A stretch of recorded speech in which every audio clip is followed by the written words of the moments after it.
All right, good morning, everyone, and welcome to this edition of Mind the Moment for Tuesday, April 7th, 2020, right here in the middle of a full moon. This is our coffee house in the cloud, a place to build community, feel connected, and get centered. My name is John Roberts. I'm from Harvard Pilgrim Health Care's mindfulness program, and this is Shanti Douglas, the founder of 8 Limbs Holistic Health in Concord, New Hampshire, not to mention the author of the book Everyday Ease, and one of the wonderful instructors who works with our program. Good morning to you, Shanti. Good morning, John. Happy to be here. Oh, thank you. So in a moment, I will hand it over to Shanti to usher us into a 10-minute meditation, which she will guide. I will offer a few thoughts following that, leading us into a Q&A period, and we'll make sure to end a few minutes before 9 a.m. So you will see at the bottom of your screen an option to open up a chat box. At any point, you can type questions or comments, which we will get to a little bit later. And at the end, we'll point you towards some other ways to get in touch as well. So let me turn it over to Shanti to get us started. Thanks, John. And thank you, everybody, for taking this time to be here. I know these are turbulent times. These are definitely uncertain times, uncharted times. And any time that we can come together with a practice of mindfulness and meditation and bringing our hearts together, bringing that collective energy is really, really important for our health, for our well-being, and also the way that we can support our community and really everything that we're doing. So I'm going to guide us this morning in a meditation to bring us to the heart energies. So I'll invite everybody to sit back further into your seat, whatever you're sitting on, whether it's a cushion or a chair, or you might even be lying on the floor, just however it is that you can come into your body, having that spine be tall, yet still relaxed so that the energy can flow up and down, and also so that the front of the body can really receive the breath and the breath can move throughout the entire body, all the way down to your pinky toes if you'd like. You can keep your eyes open and just creating a soft haze gaze if that feels comfortable, or you can close your eyes if that feels nourishing and supporting yourself into moving away from the shiny objects that might be present in your environment, in perhaps the makeshift desks that we all have in our new home offices. So coming into your seat, let's just take a nice deep breath just to settle ourselves to being right here, to noticing that we're right here.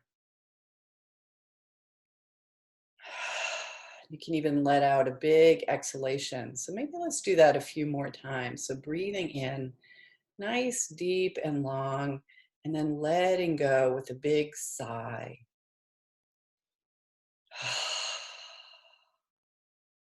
Again.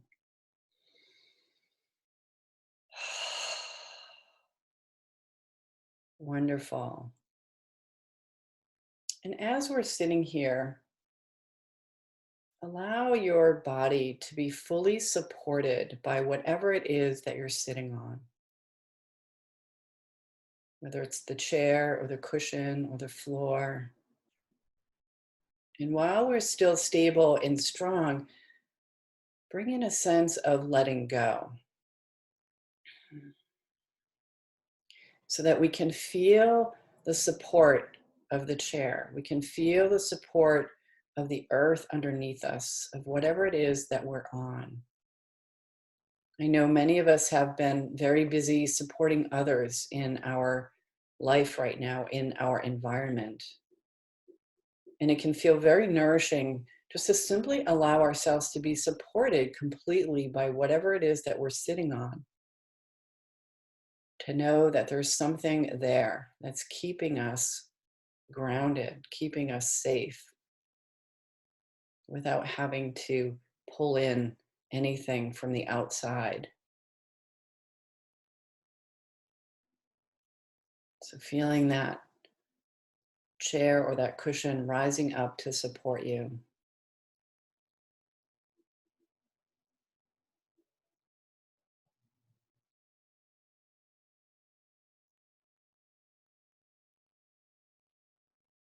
And now begin to Deepen your breath more purposefully,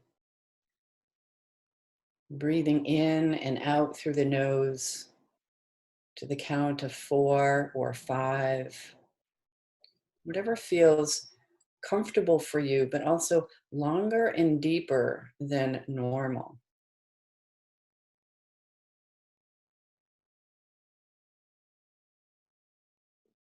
Taking a slight pause in between the inhalation and the exhalation, and the exhalation and the inhalation.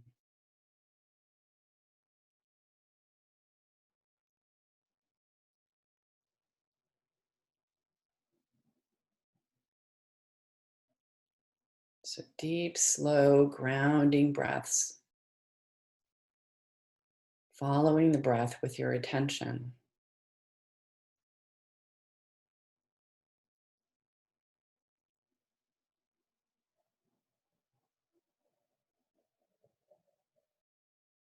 And allowing yourself to take your time.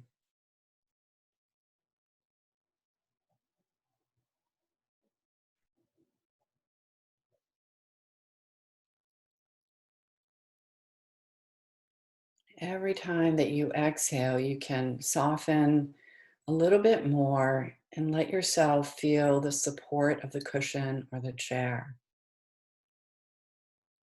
We can let go of that tension, whether it's obvious or subtle tension, worry, concerns,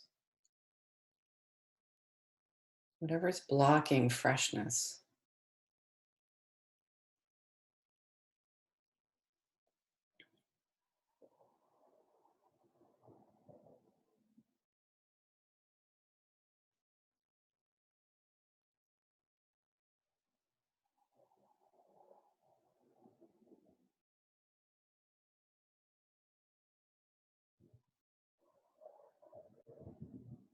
And as you continue to breathe deep and slow into your body, bring your attention and your focus now to your heart center, to your chest area. If it feels comfortable or right, you can place a hand there on your body to make that physical connection with your heart area, your chest area.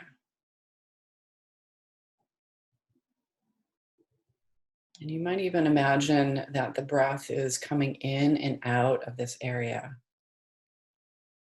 the heart center, which is so powerful.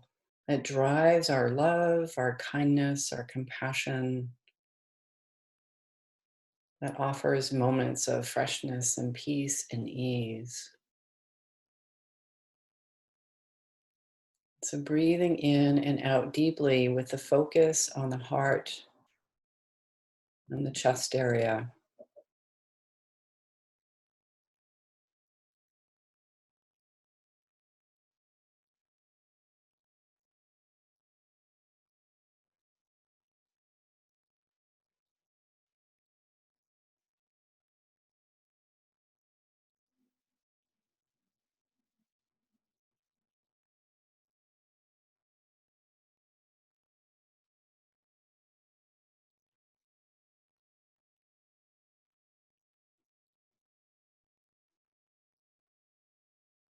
And as you breathe in, you can imagine that the breath is lighting the flame of love and care and compassion inside your body, inside your energy. And that it's feeding you. It's feeding each of the cells of your body, which is in turn feeding your mind, your energy, and tapping into this feeling sense of love and kindness, compassion, gratitude, or whatever heart-centered feeling feels right for you in this moment. It could be as simple as patience or ease. So we'll spend the next few minutes just breathing into our heart center, feeling the emotion of the heart, of something that feels regenerative, and allowing yourself to be nourished by that.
And now placing a gentle smile at the corners of your lips,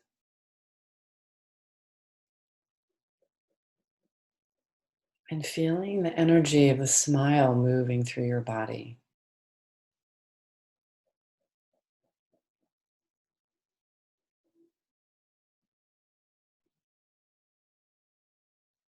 And feeling the smile in your body. So, as we're in our condition right now of feeling wobbly and uncertain, being able to tap into the grounding energy of the heart, of care, of kindness, compassion, or even just a gentle smile can really ground us in each moment.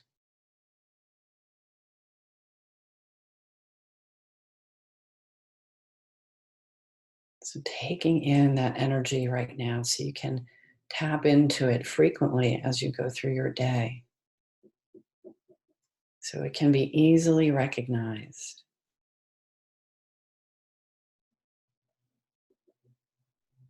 And as we come to a close on our meditation, I'd like you to offer yourself deep gratitude for being here, for nourishing yourself in this heart centered way this morning, for everything that you're doing to take care of yourself, to take care of your family, to take care of your community, those you love that are near, those you love that are far. And really knowing that every step that you take in nourishing yourself and keeping yourself healthy and strong supports the larger community as well. Smiling to yourself.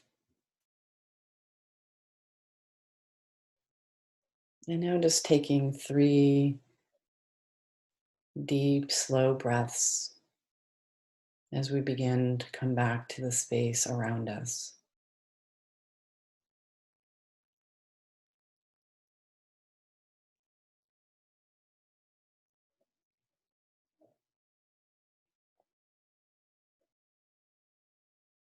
And whenever it feels nourishing, you can open your eyes if they're closed or refocus your attention if they've been open.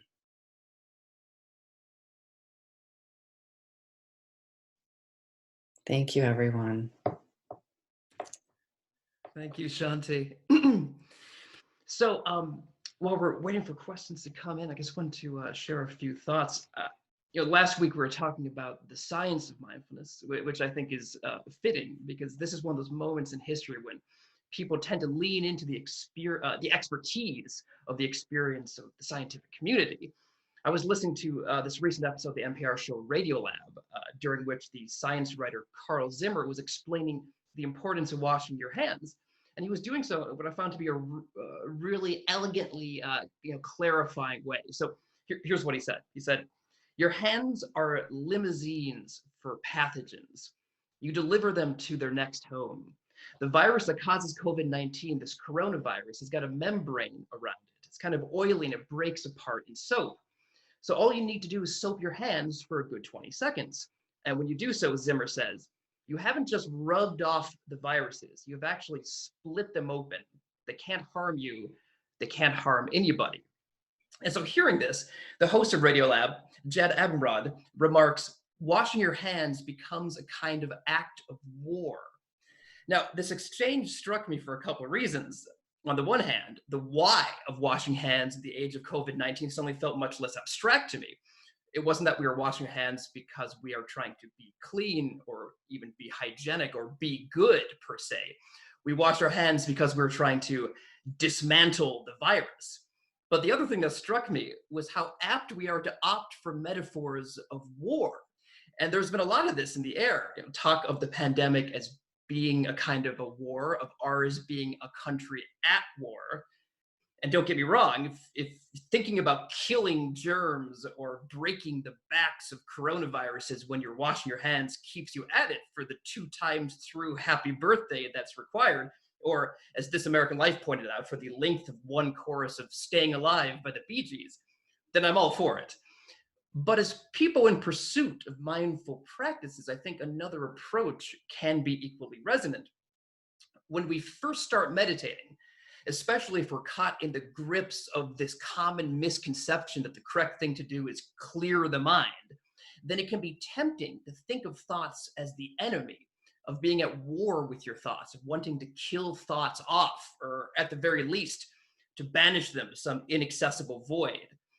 But as one's meditation practice deepens, it becomes clearer that one's attitude does not have to be about vanquishing thoughts or reigning victorious over thoughts, but instead of creating the conditions for thoughts to break apart on their own, to coax them into dispersing through the application of a kind and careful and observant awareness. And as we neutralize pathogens with soap in the act of washing our hands, so can we anoint our thoughts with awareness in the act of meditating, reshaping them and our relationship to them in the process, reshaping them not so much as something to rule over, but as something that can be overruled when necessary. And I think in both acts, the act of diligently washing our hands, the act of meditating, we get a little closer to objective reality, to the present moment experience of our bodies and our hearts and our minds. This ability to practice being present prepares us to be more grounded in those periods when disruptive thoughts and disruptive conditions and disruptive circumstances arise, and to be more grounded not only for ourselves, but for those around us. When we practice mindfulness, we are helping to build herd immunity against the most challenging emotions that can ripple through society. Now, this is not easy, and for that reason, doing so might be, in fact, doubly important. So I want to just quickly read another quote. News comes from a distance. It comes helter-skelter in inconceivable confusion. It deals with matters that are not easily understood. It arrives and is assimilated by busy and tired people who must take what is given to them. From bewilderment to panic is a short step, as everyone knows who has watched a crowd when danger threatens. Under the influence of headlines and panicky print, the contagion of unreason can easily spread. So that was written by Walter Lippmann in November of 1919, in the middle of another pandemic, the Spanish flu. So Shanti, I wanted to turn this over to you and ask, I'm wondering if you might share ways that you're dealing with difficult emotions during this period, or ways in which you've counseled others to deal with difficult emotions that they might be having. And to the folks out there listening and watching, please share your thoughts as to the same, or ask us any other questions that you might have. Shanti, please. Yeah, I think you brought up a fantastic point, John, about, really not rejecting our emotions, but how can we take care of our emotions? We're up and down. I mean, my practice before this was pretty much to gauge myself in the morning and set the tone for the day and kind of have that follow me through the day. But now I'm setting I'm checking in with myself more often, 5 or 6 times a day, even if it's just a number, what's my number right now? And it's really interesting. I've noticed when I ask myself that question, it bubbles up from right here. It hasn't even registered in my head yet. And I get the number. So all of this is good. It's really beautiful information. And it's the most important information that we can have about ourselves. When we know what our situation is, when we know how we're feeling, this gives us the ability to take care of that and not to reject the sadness or the confusion or the anxiety or even the joy and the happiness, right? I'm hearing from people that, I'm feeling guilty that I'm doing well, right? All these people are suffering and I feel bad about that. I'm having fun with my kids, that I'm appreciating that. So we want to look at all of our emotions as signs and signals, and how can I take care of it? What does it need? How can I continue to nourish it in a positive way? And I think that stopping and pausing gradually through the day, many, many different times, whether it's, every top of the hour or associated with an activity, like every time I'm washing my hands, let me check in with myself. Every time that I, do something, it can really help us to flatten the curve. Instead of going woof, like that, it helps us to flatten that curve.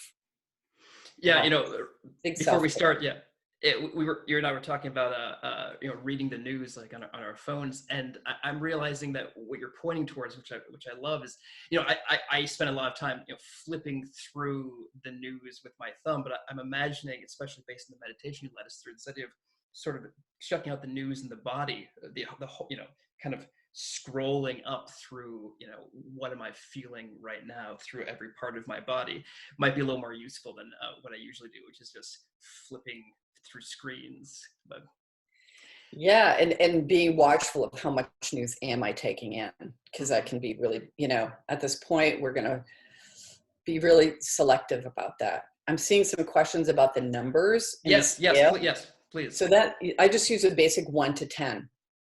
And I do 10 where I'm really fantastic, and 1 is, oh my gosh, I can't get out of bed right now.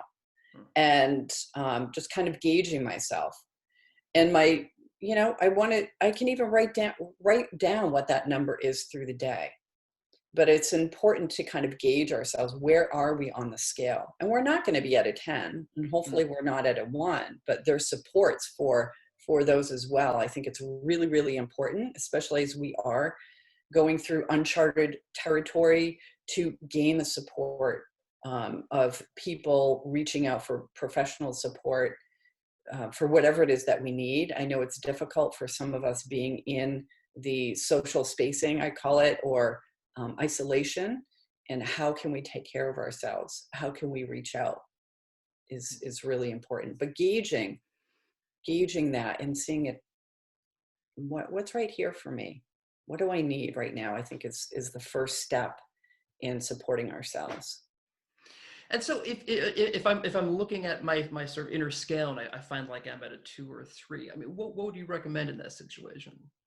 Well, if we're at a 2 or 3, we definitely want to grab onto some support systems, whether it is our family, whether it is a professional counselor or therapist. We want to take a look at that. If we're, 5, 6, 7, again, we can still be connected even though we're socially spaced. There's lots of groups on, Facebook, and even people are just constantly reaching out. I know lots of people have care trees where they're reaching out. A lot of the synagogues, churches have these care circles where people are checking in on a regular basis. If that's not happening, it's a beautiful time to start doing that. We know the benefits of giving to others, in the normal world beforehand, how the act of volunteering really nourishes us so much. So if it's not happening around us, maybe, this is something that we can generate, and we know that we're going to have a huge impact for others as well. That's great. And I feel like I want to invite folks who, so we have a Facebook page, facebook.com/mindthemoment. And if there are ways that you are finding, uh, you know, ways to be charitable, to volunteer at this time, then please share with us there, and we can, help sort of, disseminate those ideas. Um, let's see, seeing some comments coming in. Just going to read this one. Uh, love uh, somebody mentioning the body scan versus the news scan idea.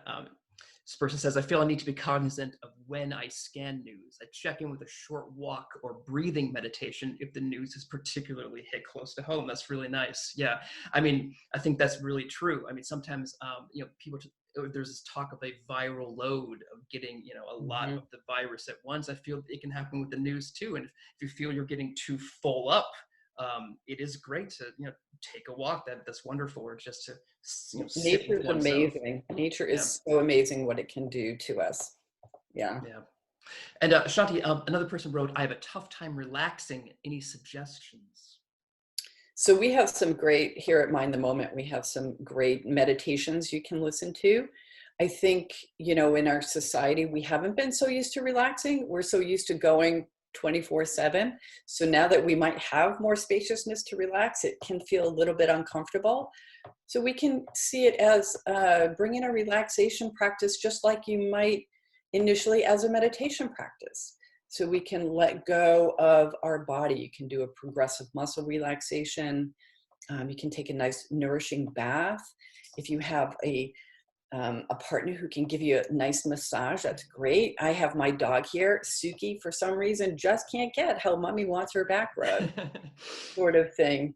But actively bringing in relaxation through the day, just in the same way that we do with a meditation practice, that can really support us. Even just going out, I know it's going to be, I'm here in New Hampshire, it's going to be 60 degrees today. I'm feeling the earth, kind of bubbling up and meeting my energy, going out and lying on the earth and doing some cloud meditation, or looking up at the sky that has been so blue and so beautiful, sparkly blue. And letting go, right? Letting yourself be received by the earth. Just like in our chair, in our cushion today, letting ourselves be supported by whatever it is that we're on. Instead of, we try to hold things so much. We can let go. It's okay to let go. It's a time to let go. That's really nourishing. And our body is going to kick in with a response of increased immune system, deeper breaths, more health, more relaxation. Oh, thank you for that, Shanti. I am going to move us on to the plugs portion of things here. So, want to let folks know that we'll be back every Tuesday and Friday at 8:30 a.m. Eastern Time. You can find the links to these sessions and other resources at our main site at harvardpilgrim.org/mindfulness. Meanwhile, do drop us a line at askmtm@harvardpilgrim.org, or leave a comment on our Facebook page. Our goal here is not only to practice together, but also to learn from each other. So let us know what's on your mind. How have you been helping yourself? How have you been helping others? You can also leave us a voicemail if you like at my personal number, which is 617-509-7047. You can rewatch this session and older sessions on our YouTube page, and find guided meditations on our SoundCloud page. So thank you to everyone. It's been wonderful. Thank you to you, Shanti, as well. And great seeing you. And thank you so much for the meditation. You too. Thank you, John. Lots of peace to everyone. Take care. All right. Have a great day.